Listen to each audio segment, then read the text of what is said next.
Hello दोस्तों, मैं अनिल कुमार आपके अपने YouTube चैनल एजुकेशन सरोवर में बहुत बहुत स्वागत करता हूं। जैसा कि आप जानते हैं, मैंने पिछली वीडियो में फिजिक्स की इलेक्ट्रोस्टैटिक के topic charge and electric field में कूलॉम्स लॉ पढ़ाया था और उससे आगे का अब मैं पढ़ाने जा रहा हूं। तो पिछली वीडियो में पढ़ाया था हमने कूलॉम्स लॉ। क्या पढ़ाया था? कूलॉम्स लॉ यानी कूलॉम का नियम। कूलॉम का नियम इसे अंग्रेजी में बोलते हैं कूलॉम्स लॉ।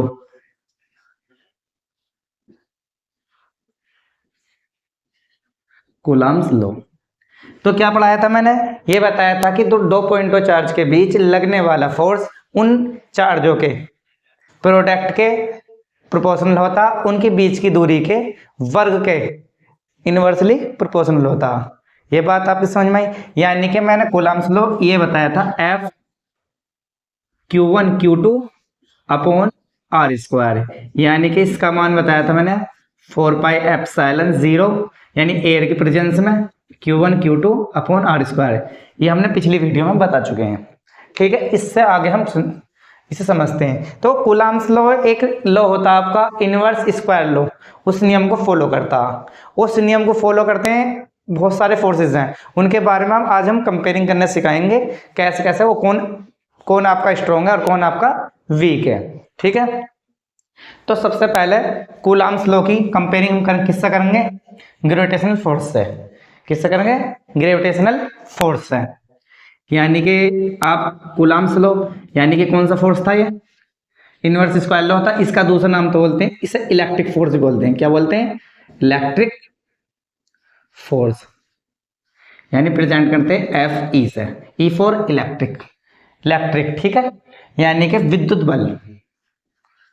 विद्युत बल। देखो, ये कई बार क्वेश्चन पूछा, विद्युत बल और गुरुत्वाकर्षण बल यानी ग्रेविटेशनल फोर्स में का रेशियो कितना है। अगर हम प्रेजेंस इलेक्ट्रॉन ले में कभी प्रोटॉन ले लेते हैं और कभी अल्फा पार्टिकल्स ले लेते हैं, तो इस वजह से हम उन दोनों की कंपेयरिंग करेंगे, कौन ज्यादा प्रबल है और कौन ज्यादा दुर्बल है, यानी कौन वीक है और कौन स्ट्रॉन्ग है। तो सबसे पहले बात करते हैं इलेक्ट्रिक फोर्स की। हमने क्या बताई थी अभी? Coulomb force. ये था आपका 4πε0 Q1 Q2 upon R square. अब इनमें कौन प्रबल है और कौन दुर्बल है? तो हमारा जो आपने 11th क्लास में पढ़ा होगा ग्रेविटेशनल फोर्स क्या होता है, इसे प्रेजेंट करते हैं Fg से, G m1 m2 are square. यानी कहने का मतलब मेरा ये है कि ग्रेविटेशनल फोर्स में मास लिए जाते हैं और इलेक्ट्रिक फोर्स में लिए जाते हैं आपके चार्जेस। तो अगर मैं बात करूं, देखो सबसे पहले रेंज की पता चलती है रेडियस से, यानी बीच की सेपरेशन डिस्टेंस है। आपने ग्रेविटेशनल फोर्स क्या होता है, यानी जितनी भी यूनिवर्स में बॉडी है एक दूसरे को अट्रैक्ट करती हैं, उनकी बीच की दूरी जो है, इस आर और इस आर में क्या डिफरेंस है? डिफरेंस ये है कि इसकी आर की जो ऑर्डर होता है, यानी इस आर का जो ऑर्डर है, क्या है? ऑर्डर होता हमारा 1 मीटर ले सकते हैं और मिनिमम ले सकते हैं 10⁻13 मीटर। कितना ले सकते हैं? 1 मीटर से 10⁻13 मीटर तक इसका ये ऑर्डर ले सकते हैं। लेकिन अगर हम बात करें इसके ऑर्डर की, किसके ऑर्डर की? इसके ऑर्डर की। इसका ऑर्डर जो होता वो 1 मीटर से कितना हो सकता है? एक लाइट ईयर तक हो सकता। क्या हो सकता? लाइट ईयर तक। आप एक बात बताइए मुझे, इनों में से वैल्यू किसकी बड़ी है? ये ज्यादा है या ये ज्यादा है? तो वैल्यू इसकी ज्यादा है। तो मैंने क्या बताया कि अगर ये दोनों को हम एक दूसरे के कंपेरेबल माने तो एफ ई प्रोपोर्शनल किसका होगा? इनवर्सली आर स्क्वायर के। और एफ जी प्रोपोर्शनल किसका होगा? इनवर्सली आर स्क्वायर के। ये बात समझ में आ गई? यानी इसकी जो आर की वैल्यू है वह मैक्सिमम यानी बहुत ज्यादा है और इसकी वैल्यू बहुत कम है। तो जिसकी वैल्यू आर की वैल्यू कम होगी तो फोर्स क्या होगा? ज्यादा है। अगर आर की वैल्यू ज्यादा होगी तो फोर्स क्या होगा? कम। तो आर की वैल्यू किसमें ज्यादा है? इसमें। तो किसमें ज्यादा है? इसमें। तो इसका मतलब एफ जी जो है आपका वीक है। क्या है? एफ जी वीक है। किससे? एफ ई से। अब कितना वीक है इसके बारे में हम जानते हैं। समझ में आया? यानी कि ग्रेविटेशनल फोर्स जो है आपका इलेक्ट्रिक फोर्स यानी कि विद्युत बल से कमजोर बल है। ठीक है, क्यों? क्योंकि हमारा विद्युत बल जो होता है एक बहुत लॉन्ग रेंज वाला होता है, यानी कि मीटर, किलोमीटर या लाइट ईयर में लगता है, जबकि हम इलेक्ट्रिक फोर्स लगाते हैं मीटर, सेंटीमीटर, माइक्रोमीटर या 10 की पावर माइनस के 13 मीटर के ऑर्डर में लगाते हैं। यानी डिस्टेंस बहुत कम होती है, इसलिए ज्यादा स्ट्रॉन्ग होता है, क्योंकि डिस्टेंस कम होगी तो फोर्स ज्यादा स्ट्रॉन्ग होगा। अब हम इनकी कंपेयरिंग के लिए इलेक्ट्रॉन में बात करते हैं। इलेक्ट्रॉनों से पता चल जाएगा इन दोनों का रेशियो क्या है, और ये क्वेश्चन पूछा हुआ भी है, ग्रेविटेशनल फोर्स और इलेक्ट्रिक फोर्स का रेशियो क्या, प्रेजेंस ऑफ इलेक्ट्रॉन। ये बात आपके समझ में आई? ठीक है, अब इसी बात को हम समझते हैं कि कौन ज्यादा है या किस प्रकार से रेशियो होगा। आप ये बताइए मुझे, देखो इलेक्ट्रॉन का जो मास होता है, mass of electron, mass of electron कितना होता है, इसे एम ई से प्रेजेंट करते हैं, कितना होता है 9.1 10 की पावर माइनस के 31 kg।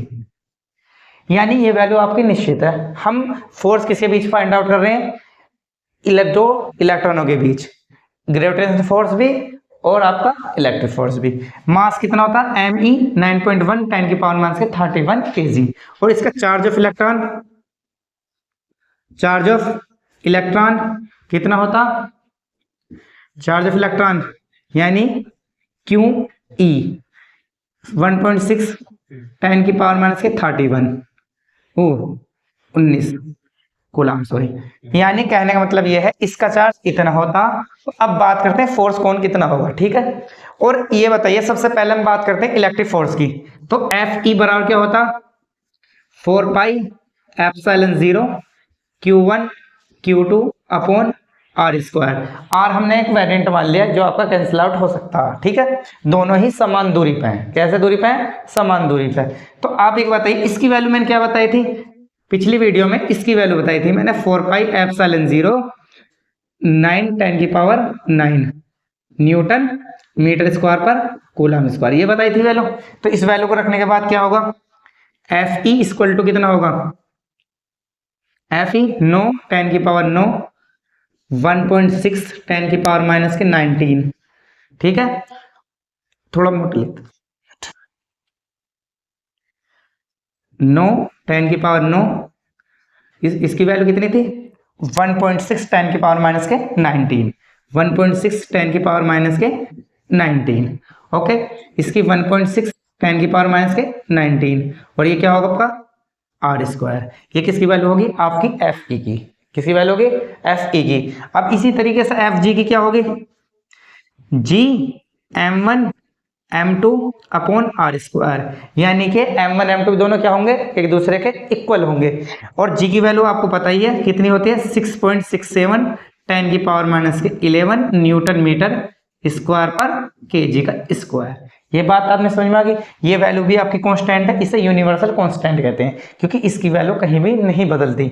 चाहे आप मून पे चले जाएं, चाहे आप सन पे चले जाएं, या किसी और दूसरे प्लेनेट पे चले जाएं, ठीक है, इसकी वैल्यू कभी नहीं बदलती, ठीक है। तो इसकी वैल्यू है 6.67 10 की पावर माइनस के 11। मास कितना है आपका 9.1 10 की पावर माइनस के कितना हुआ 31, 9.1 10 की पावर माइनस के 31। देखो इसका अप्रोक्सीमेट अपॉन आर स्क्वायर, ठीक है।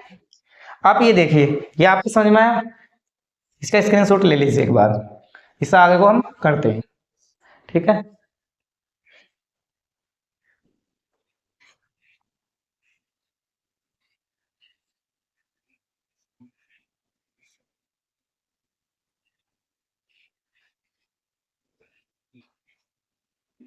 देखो हमारा ये तो ये फोर्स हो गया, और एफ ही हमने कितना निकाला था अभी 9 10 की पावर 9 1.6 और 10 की पावर माइनस के 38 कर लेंगे।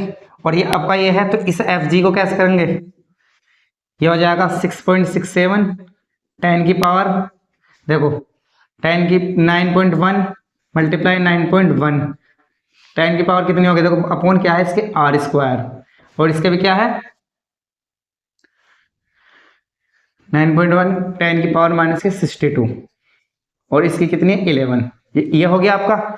अगर मैं इन दोनों को एक दूसरे से क्या करूं, इनका रेशियो निकालूं, तो रेशियो कैसे निकालेंगे, तो जो रेशियो में कॉमन लैंग्वेज है वो तो कंप्लीटली खत्म हो जाएगी, ठीक है। तो ये वाली बात क्या हुई आपकी, देखो तो रेशियो कैसे निकलेगा, F E ratio F G. अब इसमें सेम क्या है, ये खत्म ये खत्म, तो इनके सेम ये तो कैंसिल आउट हो जाएगा, पावर से ले लेते हैं। तो ये कितनी हुई, एफ ई का 9 10 की पावर कितना हुआ, यानी कि रेशियो का मतलब अपॉन में ऐसा ले सकते हैं, यानी डिवाइड में 9 10 की पावर कितना हुआ 1.6 मल्टीप्लाई 1.6, और देखो 38 और 9 30। अब मैंने कल क्या बताया था, यानी कि अगर मल्टीप्लाई कर रहे हैं तो मल्टीप्लाई में पावर्स क्या होती है, ऐड होती हैं। ये कितने 38 और ये कितना 9, तो कितना बचा माइनस के 29 अपॉन इसका कितना हुआ, यानी रेशियो का मतलब इसकी करते हैं 6.67 9.1 9.1 और 10 की पावर कितना हुआ 62 माइनस के 11 कितना हुआ 73, कितना हुआ 73। अगर इसमें अप्रोक्सीमेट करूं तो इन दोनों का रेशियो कितना आ जाएगा, कितना आ जाएगा 10 की पावर 43 रेशियो 1। अगर हम इसका अप्रोक्सीमेट लगाएं, क्या लगाएं अप्रोक्सी यानी लगभग में, तो इसका मतलब ये हुआ ग्रेविटी जो फोर्स है, यानी कि कहने मतलब मेरा ये हुआ एफ जी यानी एफ ई यानी इलेक्ट्रिक फोर्स 10 की पावर 43 गुना ज्यादा है, स्ट्रॉन्ग है, यानी कि विद्युत बल गुरुत्वाकर्षण बल से 10 की पावर 43 गुना ज्यादा स्ट्रॉन्ग है। यह बात आपके समझ में आई, ठीक है। अगर हम बात करें तो कूलम्ब फोर्स की बात होगी। अब हम बात करें कूलम्ब फोर्स के गुण और कूलम्ब फोर्स की लिमिट्स कहां तक है, भाई कहां कहां तक यूज कर सकते हैं, ठीक है। ठीक, तो मैंने आपको कल की वीडियो में बताया कि डेफिनेशन क्या कहती है कूलम्ब लॉ की, ये कहती है डेफिनेशन विद्युत आकर्षण लग सकता है प्रतिकर्षण, यानी अट्रैक्शन और रिपल्सिव, ये फोर्स लगेगा कहां और क्यों लगेगा, ठीक है। तो सबसे पहले हम बात करते हैं अट्रैक्शन फोर्स कब लगेगा, यानी मैंने आपको कल बताया था, एक तो बताया था सजातीय, क्या बताया था सजातीय आवेश, सजातीय आवेश का मतलब बताया था अंग्रेजी में होमोजीनियस, क्या बताया था होमोजीनियस, होमोजीनियस, और एक बताया था मैंने विजातीय, क्या हो जाता विजातीय, विजातीय आवेश यानी कि हेट्रोजीनियस, क्या बताया था मैंने हेट्रोजीनियस, हेट्रोजीनियस यानी कि अगर आपके पास प्लस 5C यानी C4 कूलम्ब यानी प्लस 3C, ये तो आपका क्या हुए सजातीय, अगर माइनस के 5C या माइनस के 3C ये आपके हुए सजातीय, यानी सजातीय के बीच में कैसा फोर्स लगेगा आपका हमेशा रिपल्सिव फोर्स लगेगा, कैसा लगेगा रिपल सी फोर्स लगेगा, कैसा फोर्स लगेगा रिपल्सिव, यानी कि प्रतिकर्षण, प्रतिकर्षण फोर्स लगेगा। पता चलिए आपको आकर्षण कहां लगेगा और प्रतिकर्षण कहां लगेगा। प्रतिकर्षण कहां लगेगा जब आपके प्लस प्लस के साइन है या माइनस माइनस के, या कह सकते हैं सजातीय आवेश होमोजीनियस चार्जेस में आपका कैसा लगता है, आपका लगता है आपका रिपल्सिव फोर्स। अगर हम बात करें हेट्रोजीनियस यानी प्लस 3C हो यानी C4 कूलम्ब या माइनस 5C हो, ये कैसे हो गए इनकी जाति अलग अलग है, यानी कि ये क्या हो गया आपके अलग अलग जाति यानी विजातीय है। इनके बीच या माइनस के 5C हो यानी प्लस के 5C हो माइनस के 3C हो, इनके बीच कैसा फोर्स लगेगा, इनके बीच लगेगा अट्रैक्टिव यानी आकर्षण, कैसा लगेगा आकर्षण फोर्स यानी आकर्षण बल यानी अट्रैक्टिव, अट्रैक्टिव बल। ये बात समझ में आई, रिपल्सिव कैसे लगेगा अट्रैक्टिव कैसे लगेगा, ये बात आपको मैं समझा दी। अब इसकी नेक्स्ट प्रॉपर्टी क्या है कि हमारा फोर्स जो है कहां पे लागू होता है। देखो अगर हम बात करें ये हमारा कूलम्ब फोर्स एक तो यूनिवर्सल नहीं है। अब यूनिवर्सल क्यों नहीं है, क्योंकि यूनिवर्सल फोर्स वो होते हैं जो हर जगह काम करते हैं, ठीक है। अब ये जो फोर्स है हर जगह काम नहीं करता, अब कहां कहां काम नहीं करता इसके बारे में बताएं, यानी कि लिमिटेशंस क्या है इसकी, ठीक है। लिमिटेशंस क्या है,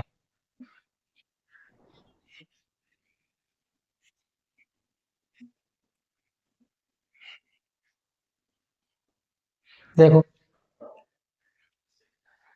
यानी मैं इलेक्ट्रिक फोर्स यानी कूलम्ब फोर्स कह सकते हैं,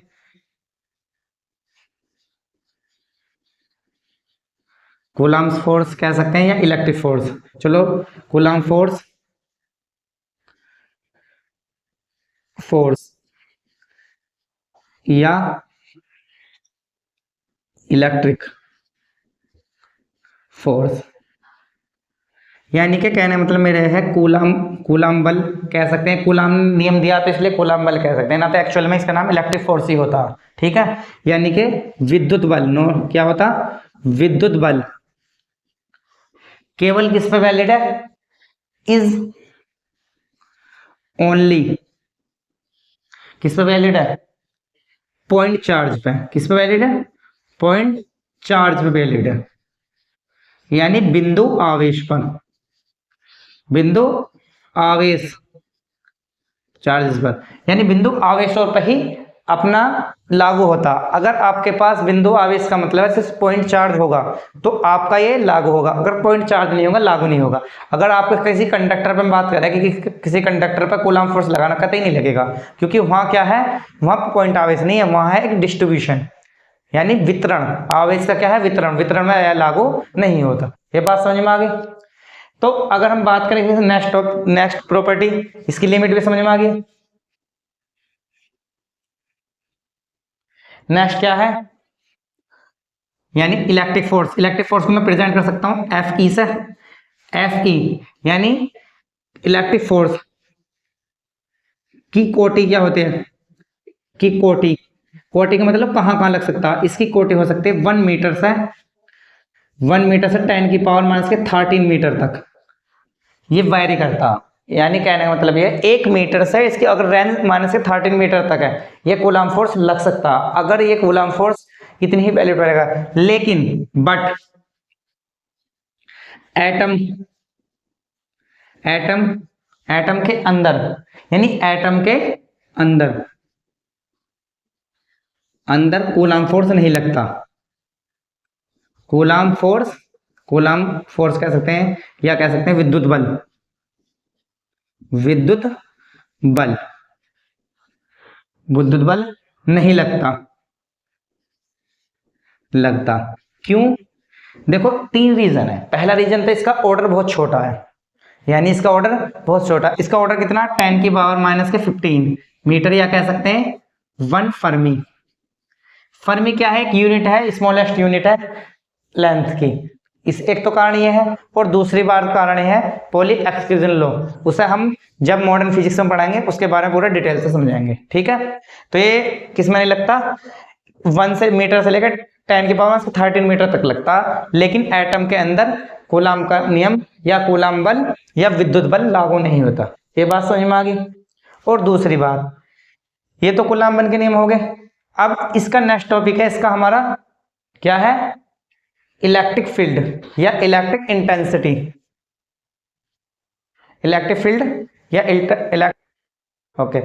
ये देखो, ये जो चीज है आपके समझ में आ गई अच्छे से, लेकिन मैंने कमेंट में एक कल क्वेश्चन दिया था कूलम्ब फोर्स यानी कि कूलम्ब के नियम पर आधारित एक क्वेश्चन दिया था। मैं इलेक्ट्रिक फील्ड को क्या समझा, पहले उस क्वेश्चन को पूछता हूँ, क्या आपने किया, अगर नहीं किया तो उस क्वेश्चन को मैं कराता हूँ, फिर हम इलेक्ट्रिक फील्ड पे ही पहुंचते हैं। ठीक है, कल का क्वेश्चन क्या था, कल का क्वेश्चन ये दिया था मैंने आपको, ये दो पार्टिकल्स हैं, ठीक, इस पर पार्टिकल्स पर चार्ज कितना है, 1.6 10⁻⁻19 कूलम्ब था, यही था ना कूलम्ब, और इस पे कितना था 5 × 10 की, यानी 5 × 10⁻⁻19 कूलम्ब। ओके, इस पर 9 था और इस पर क्या था 19, और बीच की डिस्टेंस कितनी थी 1.0 माइक्रोमीटर। देखो मैंने एक चीज बताई थी कि सवाल करते समय सबसे पहले याद रखनी चाहिए यूनिट्स, यूनिट्स किस किस की वैल्यू होती है। अब एक बात है, क्या लिख रहा कूलम्ब, कूलम्ब किसकी यूनिट है, चार्ज की, यानी कि इसे प्रेजेंट करते हैं क्यू से। क्यू इक्वल टू कितना था 1.6 यानी Q1 10⁻⁻9, Q2 कितना है 5 × 10⁻⁻19, और रेंज कितनी है R कितनी है 1.0 माइक्रोमीटर। और मैंने आपको बताया था कि एक माइक्रोमीटर इक्वल टू होता है 10 की पावर माइनस के 6 मीटर। ठीक, तो ये कितना हो जाएगा 1.0 मल्टीप्लाई 10 की पावर माइनस के 6 मीटर। ये बात समझ में आई। और फॉर्मूला क्या था आपका, F equal to 4 pi epsilon 0, 4 pi epsilon 0 Q1 Q2 upon R square. ठीक, तो इसकी वैल्यू क्या थी 9 गुणा 10 की पावर 9 और इसकी कितनी है 5 यानी Q1 1.6 10 की पावर माइनस के 9, इसकी वैल्यू कितनी है 5 मल्टीप्लाई 10 की पावर माइनस के 19 अपॉन आर की वैल्यू कितनी थी 1.0 मल्टीप्लाई 10 की पावर माइनस के 6 का होल स्क्वायर। ये आपके समझ में आया। अब हम इनकी कैलकुलेशन करते हैं। कैलकुलेशन कैसे करेंगे, 5 16 यानी 80, 80 नम्मा यानी कि 720, यानी कहने का मतलब मेरा ये है इसकी मल्टीप्लाई करके 720 और पॉइंट कितने डिजिट बाद है 1 0। पावर मल्टीप्लाई में क्या होती है ऐड, तो माइनस 9 माइनस 19 और प्लस के 9 और नीचे कितना हुआ 1 10 की पावर माइनस के 12 कितना हुआ 72, कितना 72, तो कितना हुआ 72। पावर्स कितनी होगी 9 से 9 कैंसिल आउट या कितना 19 और 19 और ऊपर के जाके होगी माइनस की प्लस 19 प्लस के 12। तो इसका आंसर हम यहाँ लिख लेते हैं कितना 72 10 की पावर माइनस के 19 प्लस के 12, तो यानी कि कितना आ जाएगा 7 2 10 की पावर माइनस की किसकी वैल्यू चल रही है एफ की, तो कितना आएगा माइनस के 7। तो इसे थोड़ा और सही करते हैं 7.2 10 की पावर माइनस के 6। अगर पॉइंट इधर को बढ़ता है तो प्लस की पावर बढ़ती है, इसे बोलते हैं न्यूटन। ये आपके क्वेश्चन समझ में आया। ये कल का क्वेश्चन था जो आपको करना था, ठीक है, नोट कर लीजिए। ठीक, ये बात आपको समझ में आ गई, तो इसे मैं रफ कर देता हूं। अब पढ़ते हैं हम डाइलेक्ट्रिक कांस्टेंट के बारे में। अब ये कांस्टेंट क्या होता है हम इसका पता लगाएंगे मीडियन के अकॉर्डिंग। ठीक है, देखो अगर मैं बात करूं आपसे कि अगर कोई फोर्स किसी मीडियन में लग रहा है दो चार्जों के बीच, यानी कि 2 चार्ज है ये और मीडियन हमें पता नहीं माध्यम। अब इस माध्यम का परावर्तनांक के, तो इसे प्रेजेंट करेंगे एफ से, किससे करेंगे एफ से। तो फोर्स क्या होगा एफ इक्वल टू ये बोलेंगे माध्यम या मीडियन, कितना होगा 4 pi epsilon 0 Q1 Q2 upon R square. ये Q1 है ये Q2 है। ठीक, ये बात समझे। अगर हम इस चीज को वायु में रखें, किस में रखें एयर में, तो इसे बोलेंगे एयर, कितना आ जाएगा 4, ये हो जाएगा के और 4 पाई एप्सिलॉन 0 के की वैल्यू एयर के लिए कितनी हो जाती है 1 एयर के लिए या वैक्यूम के लिए। ठीक, इसके लिए वैक्यूम के लिए। अब Q1 Q2 upon R square. ठीक है, तो मैं डिवाइड कर देता हूं मीडियन अपॉन मीडियन मतलब कि माध्यम,